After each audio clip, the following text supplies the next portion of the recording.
ఇప్పుడు నేను చెప్పబోయే పాయింట్ వింటే మీరు షాక్ అవుతారు ఖచ్చితంగా. ఈ సిస్టంలోని అత్యంత భయంకరమైన విలనిజం ఏంటో తెలుసా? ఆర్థిక నిపుణులు వాడుతున్న పదం ప్రోగ్రామబుల్ మనీ. దీనికి ఒక ఎగ్జాంపుల్ చెప్తాను వినండి. ఈరోజు మీ దగ్గర ఒక ₹500 నోటు ఉంది. దాన్ని మీరు 10 ఏళ్ల పాటు మీ బీరువాలో దాచుకున్నా సరే 10 ఏళ్ల తర్వాత కూడా దాని విలువ ₹500 ఉంటుంది. డిమానిటైజేషన్ చేసి నోట్ బ్యాన్ చేయకపోతే అదే విలువ ఉంటుంది. దానికి ఎక్స్పైరీ డేట్ ఏమీ ఉండదు.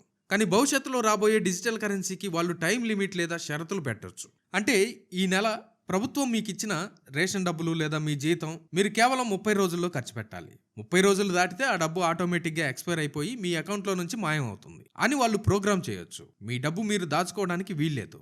అంతేకాదు, ఇంకో ఎగ్జాంపుల్ చూద్దాం. ఈ డబ్బుతో మీరు కేవలం ఆహారం మాత్రమే కొనాలి. మీరు పలానా ప్రయాణాలు చేయకూడదు అని కండిషన్ పెడితే మీరు పెట్రోల్ బంక్కి వెళ్ళి ఆ డిజిటల్ రూపీతో స్కాన్ చేస్తే పేమెంట్ అవ్వదు. మీ సొంత డబ్బే మీరు వాడుకోలేరు. రేపొద్దున మీరు ప్రభుత్వ విధానాలను వ్యతిరేకించి ధర్నా చేశారనుకోండి, లేదా రాబోయే రోజుల్లో క్రీస్తు విరోధి పెట్టే రూల్స్ ఫాలో అవ్వలేదనుకోండి, పోలీసులు వచ్చి మిమ్మల్ని అరెస్ట్ చేయాల్సిన పనే లేదు. సింపుల్గా వాళ్ళ ఆఫీస్లో కూర్చొని మీ ఆధార్ నెంబర్ కొట్టి మీ డిజిటల్ వ్యాలెట్ని లాక్ చేస్తారు. అంతే. ఇక మీ అకౌంట్లో ₹1,00,00,000 ఉన్నా సరే మీరు బయటకు వెళ్ళి ఒక పాల ప్యాకెట్ కూడా కొనలేరు. మీరు బతకాలంటే వాళ్ళ కాళ్ళ దగ్గరికి వెళ్ళి లొంగిపోవాల్సిందే. మనుషులను బానిసలుగా మార్చుకునే పర్ఫెక్ట్ వెపన్ ఈ CBDC.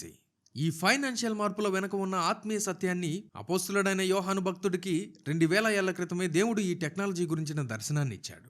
16వ అధ్యాయం నుండి 17వ వచనం వరకు. కాగా కొద్దివారు గాని, గొప్పవారు గాని, ధనికులు గాని, దరిద్రులు గాని, స్వతంత్రులు గాని, దాసులు గాని అందరూను తమ కుడి చేతి మీదనైనను తమ నొసటి ఎందైనను ముద్ర వేయించుకున్నట్లును, ఆ ముద్ర అనగా ఆ మృగము పేరైనను దాని పేరిట సంఖ్య అయినను గలవాడు తప్ప క్రయ విక్రయములు చేయుటకు మరి ఒకనికి అధికారము లేకుండానట్లు అది వారిని బలవంతము చేయుచున్నది.